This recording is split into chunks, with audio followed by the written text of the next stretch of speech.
புனித ஜெபஸ்தியார். இவரு கிபி 287 ஆண்டு பிரான்ஸ் நாட்டுல பிறந்தாரா. இவர் பிறந்தது பிரான்ஸ் நாடா இருந்தாலும் வளர்ந்தது எல்லாமே இத்தாலியா இருக்கக்கூடிய மிலன் நகரத்துலதான். இவர் வளர்ந்து ரோமே ராணுவத்துல படை வீரரா சேர்ந்தாரா. இவரோட திறமைய பார்த்துட்டு உயர் அதிகாரிகள் இவரை படை தளபதியா உயர்த்தினாங்களாம். இவரோட காலத்துல கிறிஸ்தவர்களுக்கு எதிராக வேத கலாபனைகள் நிறைய நடந்துட்டு இருந்துச்சாம். ஒவ்வொரு நாளும் கிறிஸ்தவர்கள் சிறைபிடிக்கப்பட்டு கொடுமைப்படுத்தப்பட்டாங்களாம். இதனால நிறைய கிறிஸ்தவர்கள் தங்களோட விசுவாசத்தை விட ஆரம்பிச்சாங்களாம்.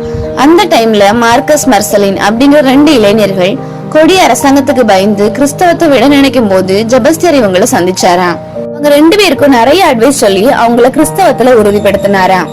இதையெல்லாம் கேள்விப்பட்ட அரசன் டேக்லேஷியான் ஜெபஸ்தியாரை கூப்பிட்டு, நீ கிறிஸ்துவ மறுதளிக்கலன்னா சித்திரவதைப்படுத்தப்படுவாய் அப்படின்னு ஜெபஸ்தியாரை எச்சரித்தாராம். அதுக்கு ஜெபஸ்தியார், ஆண்டவரை தவிர வேறு யாருக்கும் அடிபணிய மாட்டே அப்படின்னு சொன்னாராம். இதனால கோபப்பட்ட அரசன் ஜெபஸ்தியார்